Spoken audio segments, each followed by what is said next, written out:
गुरु नानक देव जी और सच्ची नेकी भूमिका। गुरु नानक देव जी ने अपने जीवन में हर जगह प्रेम, करुणा और सत्य का संदेश फैलाया। उन्होंने समाज को यह सिखाया कि नेकी वही होती है जो बिना किसी स्वार्थ के की जाए। यह साखी हमें बताती है कि सच्ची भलाई क्या होती है और कैसे हमारी नियत से ही हमारे कर्म का मूल्य निर्धारित होता है।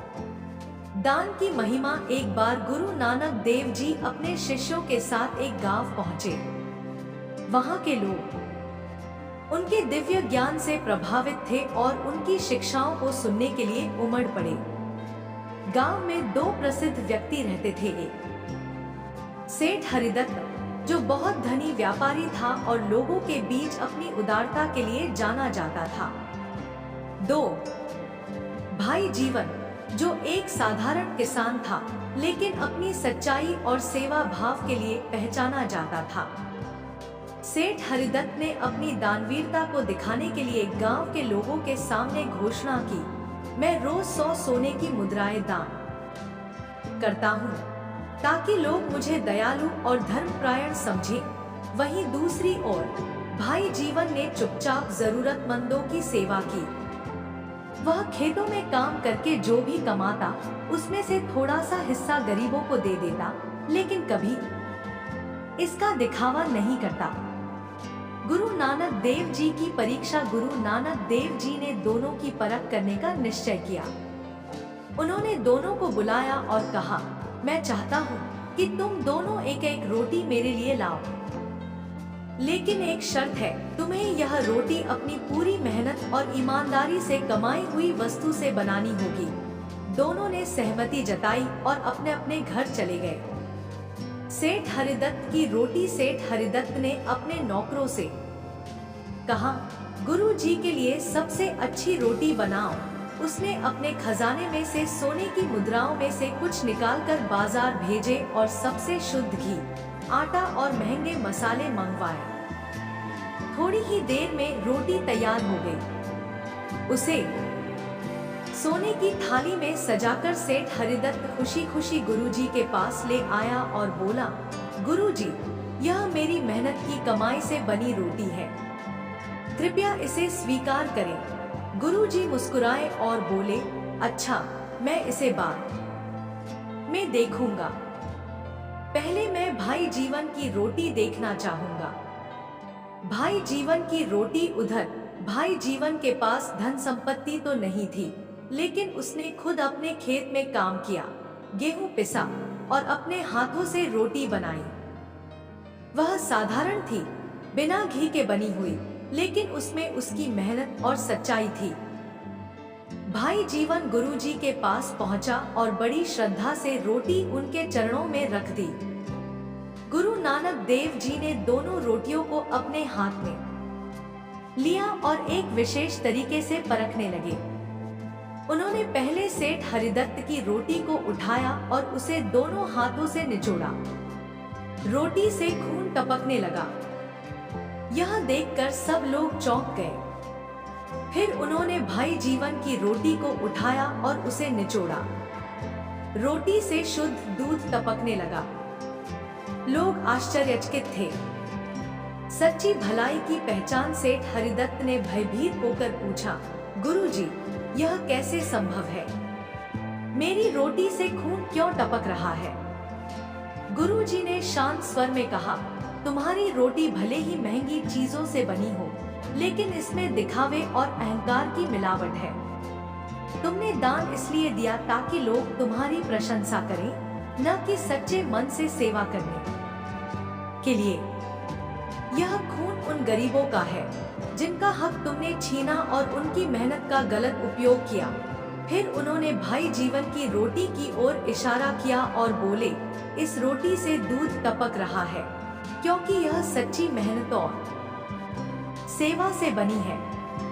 इसमें कोई अहंकार नहीं, कोई लालच नहीं, बस प्रेम और सच्चाई है।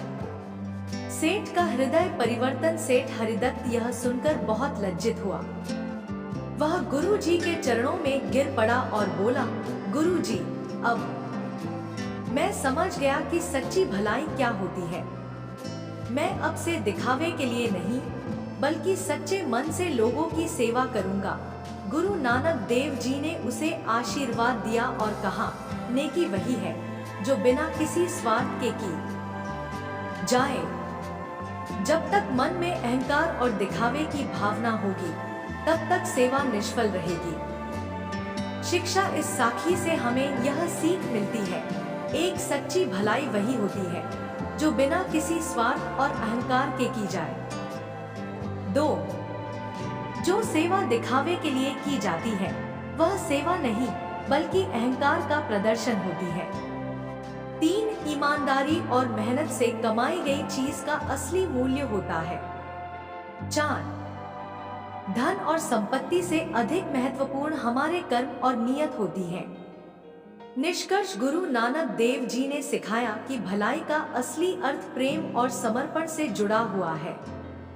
जब हम निस्वार्थ भाव से किसी की मदद करते हैं, तभी वह सच्ची सेवा कहलाती है। दिखावे और अहंकार से किया गया दान असली दान नहीं होता, बल्कि वह केवल हमारे आत्म प्रचार का एक साधन बन जाता है। नेकी की असली पहचान हमारे हृदय की शुद्धता में होती है। एक बार गुरु नानक देव जी एक गांव पहुँचे जहाँ एक व्यापारी लोगों को तौल में धोखा देता था। वो कम तौलता और ज्यादा पैसा वसूलता। जब गुरु जी ने उससे सामान खरीदा तो व्यापारी की शिक्षाएं चालाकी आध्यात्मिक ही नहीं, गुरु जी मुस्कुराए और बोले, जीवन जो के तू लिए तौल में घटाता है वो तेरी आत्मा से घटता है। व्यापारी चौंका और शर्मिंदा हो गया। उसने अपने पापों की माफी मांगी और वचन दिया कि आगे से ईमानदारी से व्यापार करेगा। गांव वाले भी बदल गए और गुरु जी की शिष्य भी राह पर चलने लगे। पहुँचे, वहाँ उन्होंने देखा कि 2 मित्र रामू और श्यामू आपस में बहुत गहरे दोस्त थे। वे एक दूसरे की हर परिस्थिति में मदद करते और साथ रहते थे। गांव के लोग उनकी दोस्ती की मिसाल देते थे।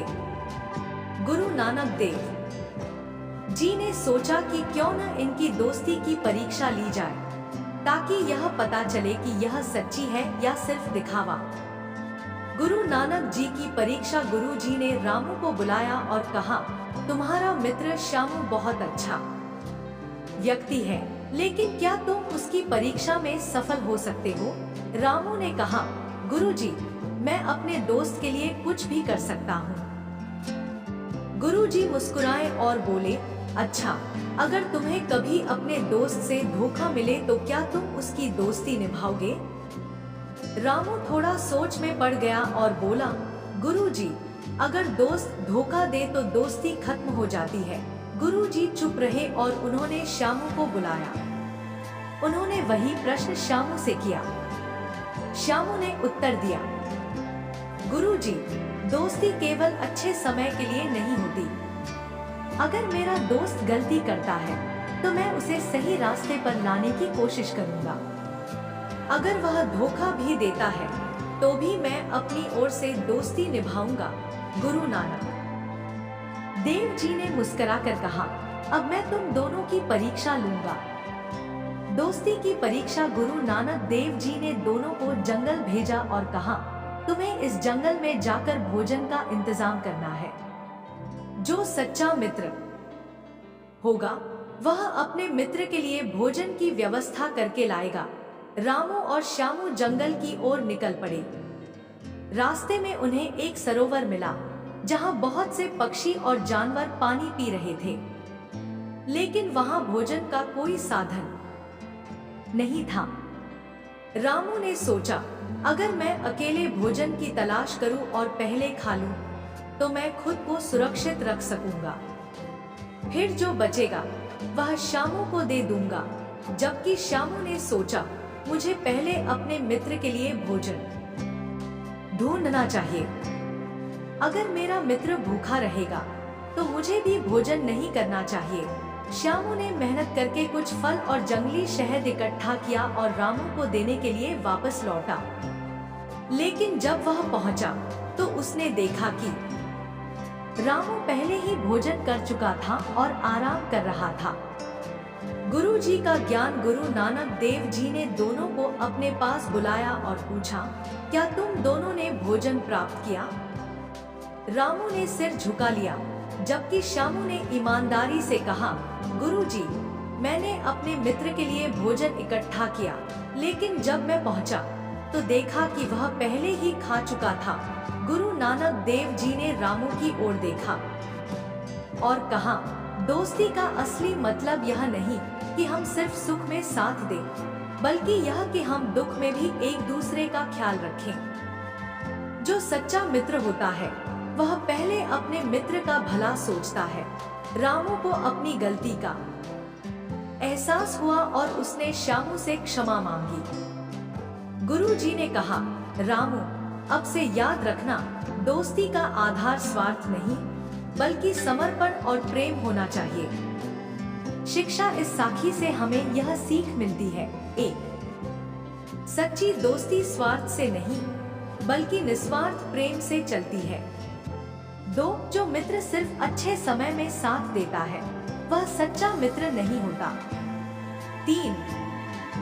सच्चा मित्र वही होता है जो मुश्किल समय में भी आपका साथ न छोड़े। 4.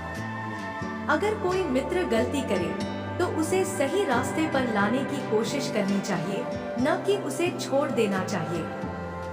निष्कर्ष, गुरु नानक देव जी ने हमें सिखाया कि सच्ची दोस्ती का आधार निस्वार्थ प्रेम, सेवा और एक दूसरे के प्रति समर्पण होता है। अगर हम किसी के सच्चे मित्र हैं तो हमें स्वार्थ से ऊपर उठकर सोचना चाहिए और अपने मित्र की भलाई के लिए कार्य करना चाहिए।